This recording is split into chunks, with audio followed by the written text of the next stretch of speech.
C'est une route qui va quelque part, nous emmènera.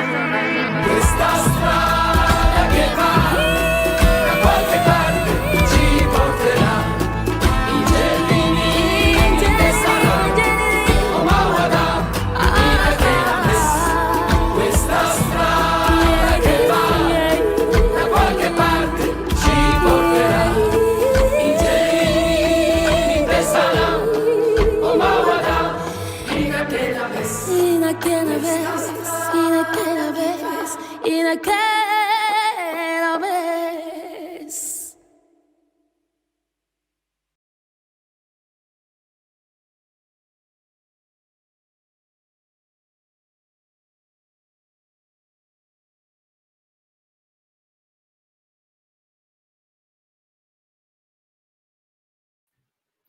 Hi, everybody. Welcome back to the second session on gender and water. For those of you who missed the first one, it's going to be on YouTube or on the Facebook page in case you would like to see it. Now, this session is going to be on water and gender, but we will have as a guest Dr. Amel Hamza from the African Development Bank. Dr. Hamza is the management of the gender division of the bank, and we will go through some questions with her. It is again a recorded interview, and we will go with her through some questions and points on the work that the African Development Bank has done and does on the area. Now I'll ask Teresa to come around to introduce us a bit on this. Hi everybody again. So as Leonardo said, our interview has been on gender mainstreaming of the African Development Bank in the projects and strategies and policies. What we wanted to analyze is both how the past projects have impacted women through also thanks to gender mainstreaming policies and practices, and how in the future the African Development Bank will continue to include women in their projects and strategies. Exactly. Couldn't say that better myself. Anyway. This interview, we did this interview as we acknowledge the extremely important work the bank has done and does and will do in the area, and we were so kindly received an answer from the bank, and so we were able to record this interview. Again, as in the previous sessions, it is pre-recorded, so we will not be able, and Dr. Hamza will not be able to answer any comments or questions that you might have, but in case you would like to give us feedback or to ask some questions, please do that on the Facebook comment section or on YouTube comment section, and then either Teresa or I will be able to come back at the end of the session to answer to them, and in case we will forward any comments or any questions directly to Dr. Hamza, who so kindly agreed to still keep in touch for a feedback. Now, in Italian, per quelli che si fossero persi la sessione di prima, la sessione di prima era sul gender and water, una ricerca che abbiamo fatto io e Teresa, e sarà disponibile sia su Facebook che su YouTube per rivederla. Questa seconda sessione di nuovo in qualche modo collega la sessione precedente con il lavoro e le politiche di gender mainstreaming che l'African Development Bank ha sul territorio e in particolare nella zona del lago Chad. Questa intervista è un'intervista preregistrata con il manager della divisione CEP di feedback. Per piacere fatelo pure nella sezione dei commenti su Facebook o su YouTube, e Teresa ed io saremo in grado di rispondervi alla fine di questa di questo live. Oppure se avete dei commenti o delle domande da porre alla dottoressa Hamza, fatele pure e noi saremo più che contenti di girarle a lei, la quale si è resa comunque disponibile per rispondervi. Now, I hope you will all enjoy this interesting interview, which is kind of first for the Center of African Studies, as we never been able to work with the African Development Bank, and we hope to do this again in the future. So please enjoy this interview. Thank you very much.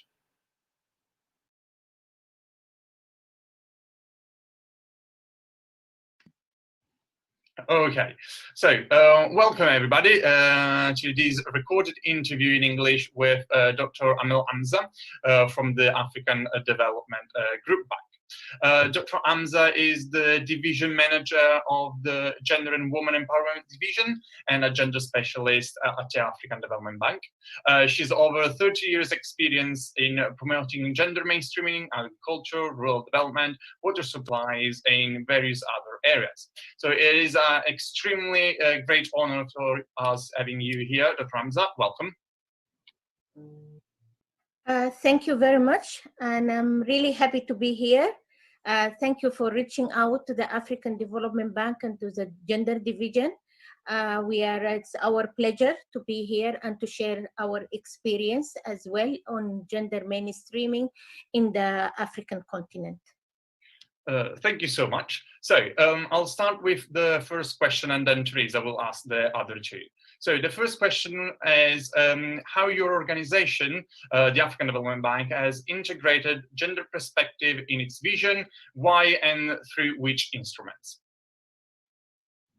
Okay, thank you very much. I think, as you know, the African Development Bank group is committed to inclusive growth. We don't want to leave anyone behind. It's in the core business of the African Development Bank with our regional member countries to ensure that everybody is part of the whole development projects, plans, programs in the continent. Gender is being one of the core actually and the key element in our operation and in our daily operations. The bank has a very strong commitment and for a very long time since the 90s on including gender or working on gender equality, reducing gender inequality and empowering women. We do this for the question of why, I think it's very clear. We want an inclusive growth. We wanted that everybody participates in the development and benefiting from the development. And these women are constituting 50% or 51%, and it's a normal process for us to work and to focus on women and to reduce inequality that exists in our regional member countries. We are doing this through different ways and approaches. It's a part of our the 10 years strategy of the bank. The gender mainstreaming is one of the core area, is a cross-cutting issues for all our plans. It's mentioned also in the high five as a critical area also to address in the high fives of the bank that I don't know if you are familiar with. The high five is Light Up Africa, Feed Africa, Integrate Africa, Industrialize Africa, and improve the life the life of the African people. So gender is being cross-cutting in all the high fives and at the same time in all our programs and approaches. As I said, we have our gender strategy, the 2014 to 2018, which is extended to December 20. And in here we have also, we did it and developed it in consultation with our regional member countries, with the civil society, with our development partners, and it has three pillars that we think that is very important for the to address in the continent. We are the approaches that we are using and we will be continuing to use is actually we are through mainstreaming of operations. planning, policies, programs. We mainstream gender in all that. How we do mainstream gender, we have different tools. We have the gender marker system is a tagging system that we are using to identify the projects with high impact, and we build up an action plan and consultation with line ministries, and we also negotiate for budget allocation and for implementation arrangements. That's a gender mainstreaming, and as I said, it's tools and guidelines and capacity building for all the bank staff. The second approach we are doing, we identify certain target initiatives that we feel is very important in order to advance the gender equality in the continent. I don't know if you have heard of AFAWA. AFAWA is Affirmative Financing Actions for Women in Africa. It's a big initiative that is targeting or addressing women's constraint and or access to finance. What are the constraints? What are the challenges? How they can access finance? So it's part of the whole umbrella of women economic empowerment. We have another initiative or a flagship, an initiative, we call it Women Economic Empowerment, specifically in the fragile states. We have a project in the Sahel that aims to reach actually women in the rural areas of Chad, I think Mali and Niger. We have another initiative, I don't know if you have heard about it, Fashionomics. Is actually addressing the fashion industry from the farm to the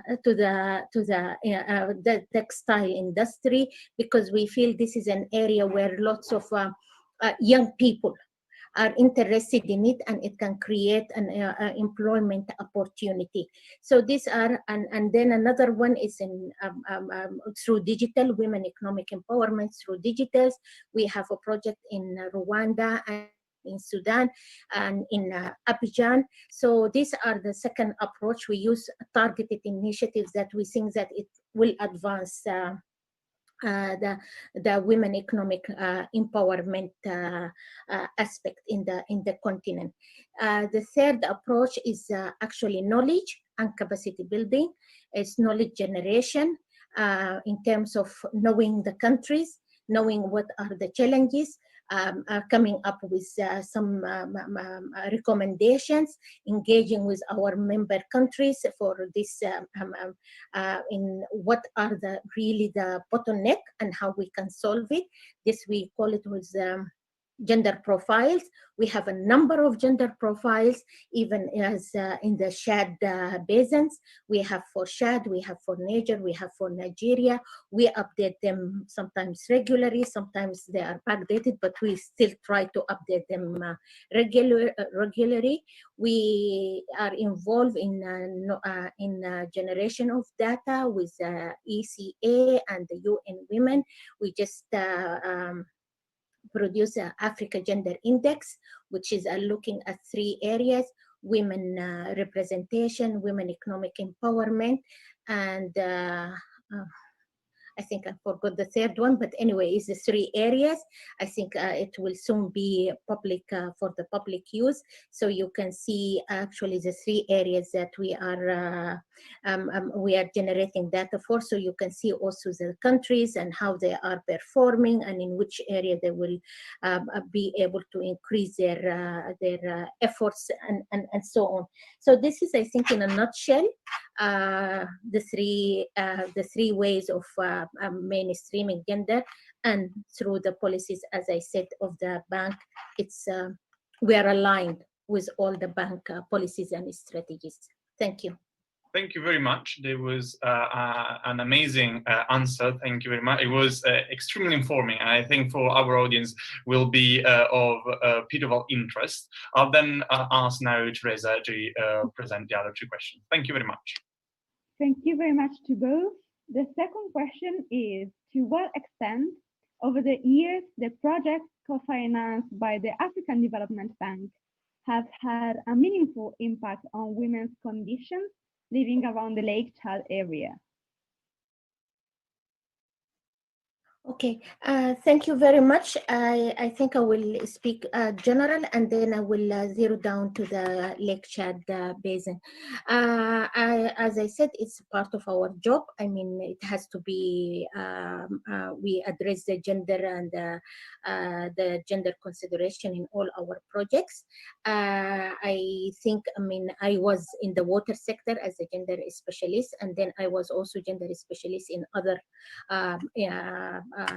sectors, agriculture, infrastructures, and so on. So I think the major things which I would say that we felt that it will make a meaningful in our projects is first of all how we consult and who we consult and how we can really reflect on the feedback that we get from our the beneficiaries, or we get from our country regional country members.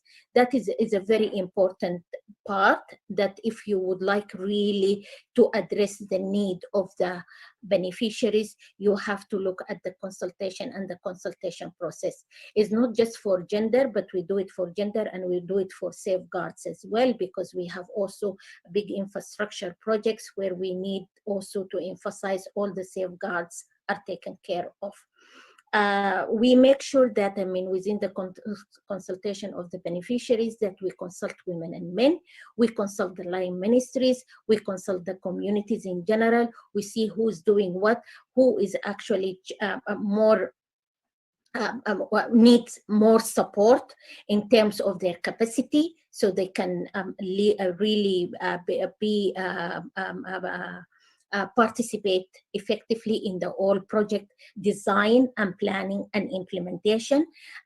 We have a lot of projects that we, for example, if we take about water and sanitation project, especially in the rural area, there is a water and sanitation committees. We try as much as possible to make sure that we have at least 50% are women, and if their participation is not there, we address why it is not there and how it can be there, because as you know, also this depends on the cultural, depend on who's more loud in the community, and so on. So the consultation and participation are very important part for us in the whole project cycle, and we make sure that we get it. We make sure that as well, that what is the hindering factors and how we can address them. Most of the time, for example, in the rural area, when it's a water and sanitation committee, they said, okay, women can participate, but at the same time, women cannot read and write.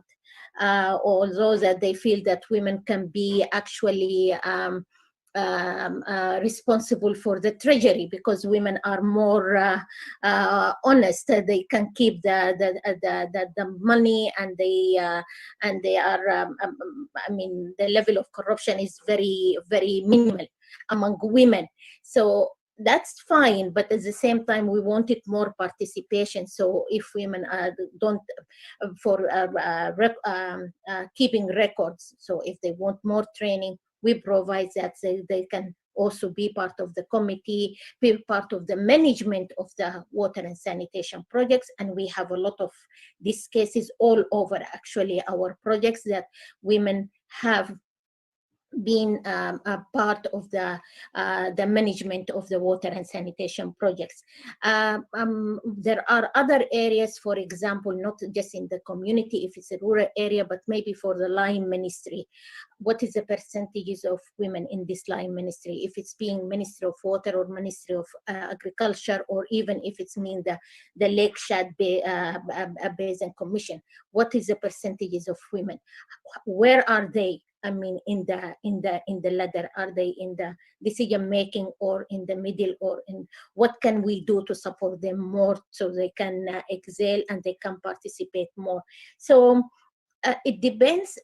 I don't want to make it very general, but at the same time, it depends on our analysis. Whenever we have a project, we do a gender analysis, and from the gender analysis we will be informed what is the right actually the right approach and the right interventions, so we can determine also what we do, and then we determine the impact.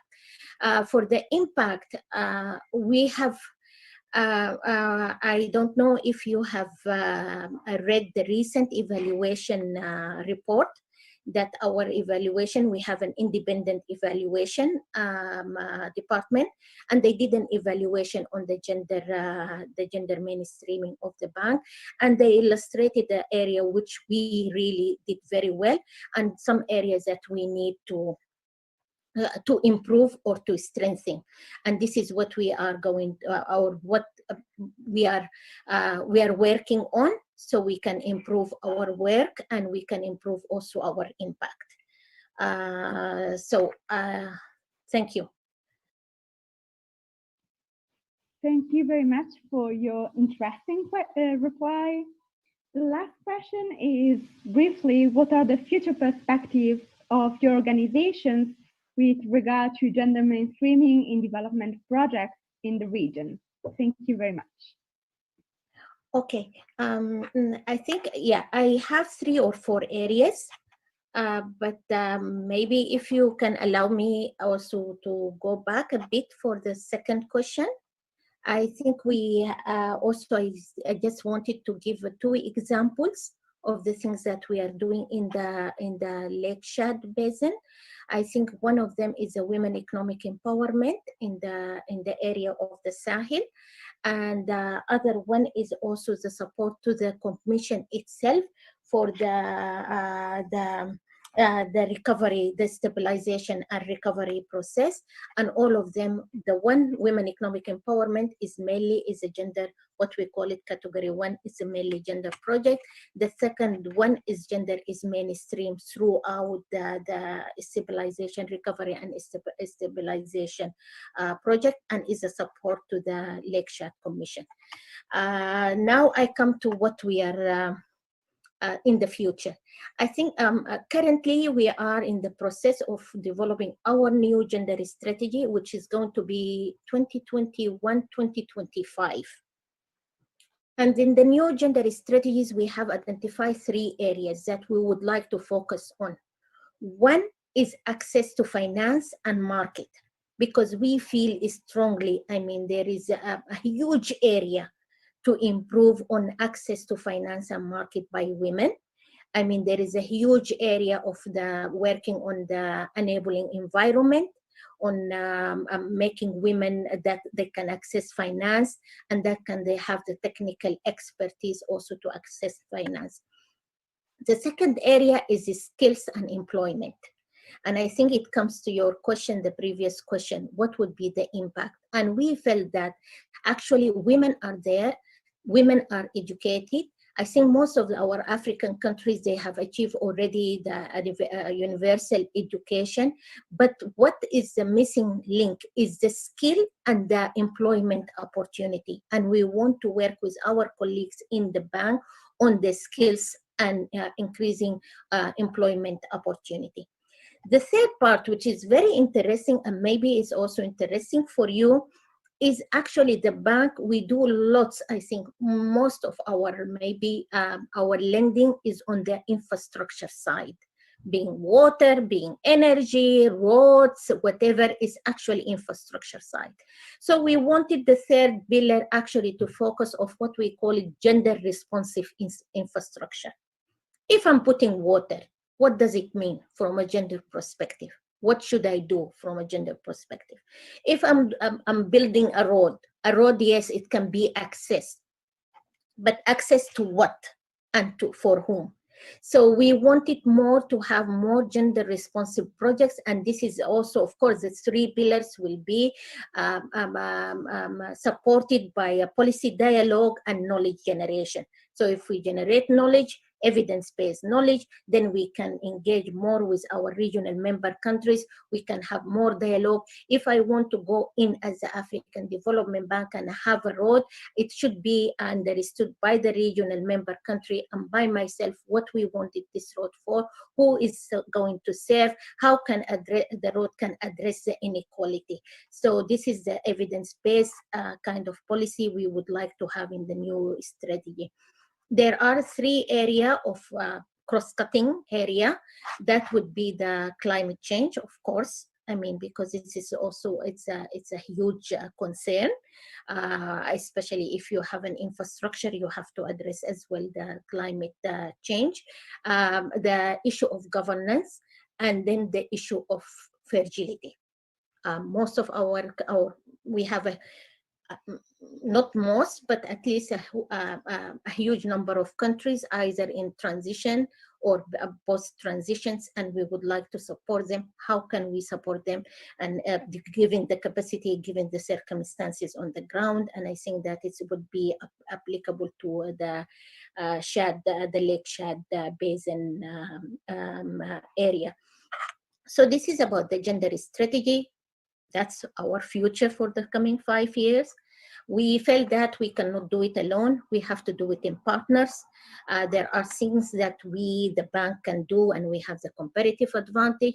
Other things maybe it's not our comparative advantage. How can we actually partners with the other UN agencies, with the research institutes, with the civil society, so we can reach actually our ultimate goal. So I think these are the 2 areas I would like to focus for the future, is how we are going to implement our gender strategies and the importance of partnership. Thank you. Thank you very much. Your answers have been enlightening in so many ways, and particularly I think for Western Center of Research and a Western audience is extremely important to know that there are institutions within Africa that actually do foster extremely important points of African development. And within our research on gender, it is I think so interesting to know that we know there are so many different institutions, and the African Development Bank is definitely at the top of it, that try and pursue gender mainstreaming in the area. So thank you very much for participating at this interview, Franza. Thank you very much, and thank you for, as I said, for reaching out. I think it's one of the things which we would like to do more is to link our work with the research institutions, because I think you provide actually a huge wealth of knowledge that it could be shared and it could enhance our work as well. Thank you. Thank you very much. Thank you.